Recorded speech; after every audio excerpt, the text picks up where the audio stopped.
tanim ng mga magsasaka sa Mangkayan sa Benguet, hangad nila ay masaganang ani para sa pag-aaral ng kanilang mga anak. Kaya sa ilalim ng Kapuso School Development Project ng GMA Kapuso Foundation, nagpatayo tayo ng 3 bago at matitibay na silid-aralan doon.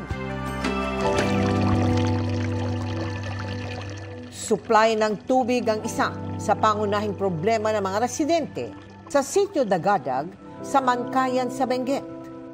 Dahil sa mataas na lokasyon ng lugar, hindi nakakaakyat sa kanila ang tubig. Kaya naman 6:00 pa lang ng umaga, naglalakad na ng 200 metros sa maputik na daan ang grade 5 student na si Albi para mag-igib ng tubig na gagamitin niya sa kanyang pagpasok sa eskwela. Mahirap po na magbitbit ng galon pero kinakaya ko dahil para gusto kong mag-aral at pumasok sa paaralan. Isa ang probinsya ng Benguet sa matinding naapektuhan ng bagyong Egay noong nakaraang taon.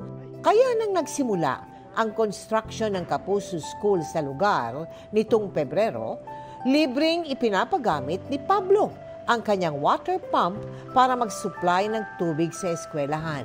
Yung supply ng tubig very limited. So tinulungan tayo dyan ng isang community volunteer natin. At makalipas ang halos 3 buwan, matagumpay nang napasinayaan ng GMA Kapuso Foundation ang 3 Kapuso classroom na may hand at foot washing facility sa Dagadag Elementary School. Maraming salamat po sa pakikipagtulungan ng aming mga sponsors, partners, volunteers at donors. Kabilang na ang mga nagpaabot ng tulong sa ating isinagawang Mike Enriquez Legacy Fund. The family of Mike Enriquez called on those who were mourning for Mike na instead of giving flowers, mag-donate sa GMA Kapuso Foundation. Yung proceeds nun ay kasama dito sa fund na ginamit natin sa pagpapatayo ng school na ito. Wala kang pasasalamat. Salamat talaga kasi the GMA Kapuso is considering the last mile schools. Yung mga hindi pinapansin ng GMA Kapuso. Salamat GMA Kapuso! Sandala ng pamilya ang haligi ng tahanan. Kaya hindi matatawaran ang sipag at sakripisyo ng mga amang nagtataguyod ng pamilya. Kaya bago pa ang araw ng mga ama sa linggo, may maagang handog ang GMA Kapuso Foundation. Isang kabalintunaan na ang isang magsasaka ng palay, walang kaning mailalapag sa kanyang hapagkainan. Gaya ni Sunny Boy, para may maipakain sa pamilya, umuutang muna siya sa sari-sari store. May inaasahan naman daw sana siyang kita na 1,000 kada sako ng palay. Pero dahil sa nakaraang El Nino, namatay ang kanyang mga pananim. Hindi na nga kami makabili ng bigas. Namamatay dahil sa init. Wala nang tulad ng yung sa namin, taniman ng palay, wala nang hindi na mabuhay dahil walang tubig. Kaya't kahit nananakit na ang katawan, kayod kalabaw pa rin siya maitaguyod lang ang pag-aaral ng mga anak. Ngayong darating na Father's Day at bilang pakikiisa sa Prostate Cancer Awareness Month, nagtungo ang GMA Kapuso Foundation sa Bais sa Negros Oriental para magsagawa ng libreng prostate antigen test, digital rectal examination at urinalysis para sa mahigit 100 na tatay. Yung test na ginagawa namin, mainly for physical examination, tingnan muna namin yung pantog kung puno. We see the prostate kung may bukol or may problema. Though PSA is prostate specific, it is not cancer specific. So tumataas po ito kung may UTI tayo, kung malaki po yung prostate natin.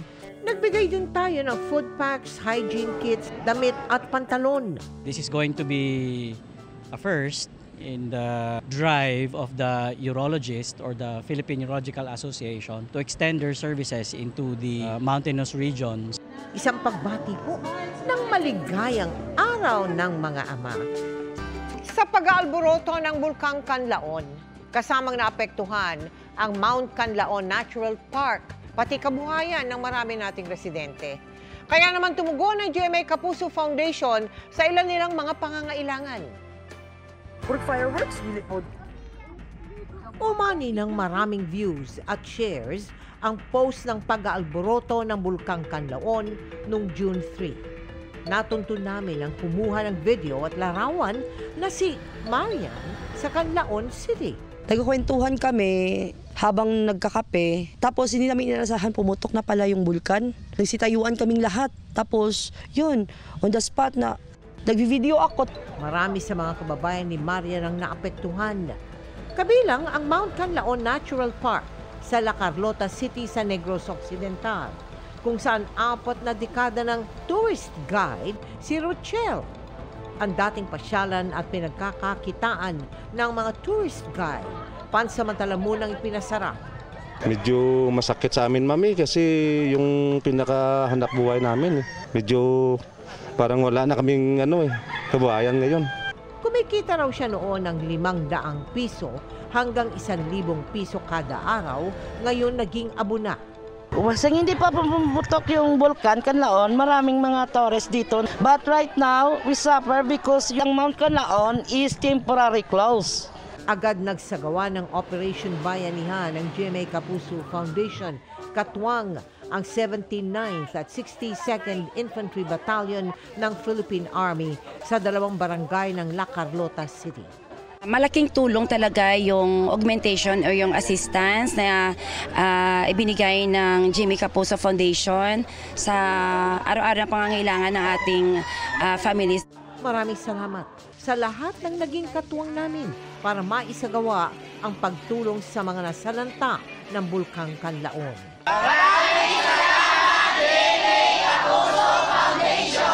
Sa mga nais magpaabot ng tulong, maaari kayo magdeposito sa aming mga bank account o magpadala sa Cebuana Luwalier.